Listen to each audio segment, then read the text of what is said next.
ରାତି ରାତି ସାଙ୍ଗମାନେ ଆମେ ଦି ଜଣ ସକାଳୁ ରେଡ଼ି ହେଇକି ବାହାରି ଯାଇଥିଲୁ ମନ୍ଦିର।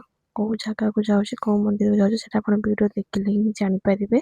ତ ଲାଷ୍ଟ ପର୍ଯ୍ୟନ୍ତ ଭିଡ଼ିଓକୁ ଦେଖନ୍ତୁ। ଆଉ ଯୋଉଠିକି ମୁଁ ଯାଉଛି ଆପଣ ଯଦି ଜାଣିପାରିବେ ଯେ ମୁଁ କୋଉ ଜାଗାକୁ ଯାଉଛି ତ ଆପଣ କମେଣ୍ଟ ବକ୍ସରେ କମେଣ୍ଟ ବି ଦେଇପାରିବେ ଯେ ଏଇଟା କୋଉ ଜାଗା କୋଉ ମନ୍ଦିର।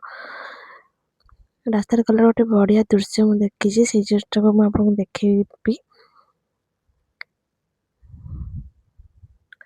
ରାସ୍ତାରେ ଗଲାବେଳେ ଗୋଟେ ଗୋମାତା ବାଛୁରୀ କ୍ଷୀର ପିଉଥିବେ। କୁହନ୍ତି ନା ଯେ ମନ୍ଦିର ଯିବା ପୂର୍ବରୁ ଯଦି ଦେଖନ୍ତି ଏ ଦୃଶ୍ୟ ତ ସେଇଟା ବହୁତ ଦିନଟା ହିଁ ବହୁତ ଶୁଭ ହେଇଥାଏ। ତ ଏହି ଦୃଶ୍ୟଟା ଦେଖିକି ତ ମୁଁ ବହୁତ ଖୁସି ହେଇଯାଇଥିଲି। ଚାଲନ୍ତୁ ଦେଖିବା।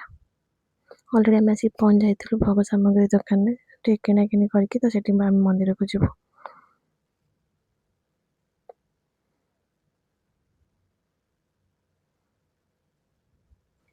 ଦୋକାନକୁ ମୋ ସ୍ୱାମୀ ଯାଇଥିଲେ କିଣାକିଣି କରିବା ପାଇଁ ପୂଜା ସାମଗ୍ରୀ ଜିନିଷ, ହେଲେ ସେ କ'ଣ ନେବେ ବୋଲି ନିଜେ କନଫ୍ୟୁଜନ୍ ହେଉଥିଲେ। ତ ଯୋଉଠିକି ମୁଁ ସେଇଠି ତାଙ୍କୁ କହୁଥିଲି ଯେ ଏଇ ଜିନିଷ ଦରକାର ପୂଜା ପାଇଁ ଆଣିବା ପାଇଁ।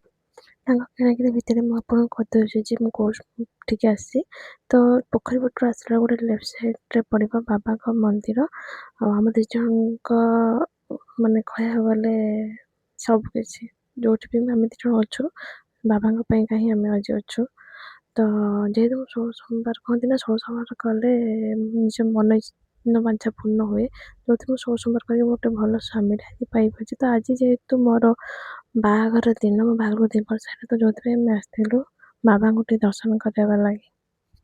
ଏଠି ପୂଜା ସାମଗ୍ରୀ କିଣି ସାରିଲା ପରେ ମୋ ହାତରେ ଗୋଟେ ପୂଜା କରିବା ପାଇଁ।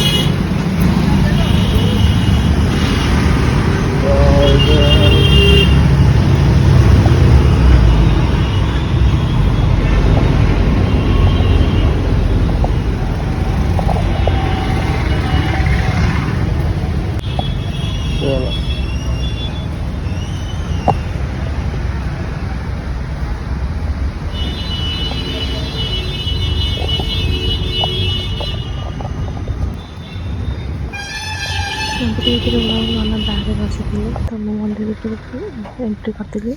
ନନା ତା ଭିତରେ ମନ୍ଦିର ଭିତରକୁ ପଳେଇ ଆସିଥିଲେ।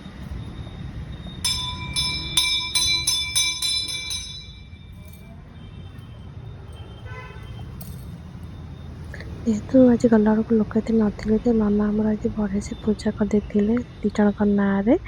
ତ ଭଲସେ ଠାକୁରଙ୍କୁ ଦର୍ଶନ କରିପାରିଲୁ ଆଜି।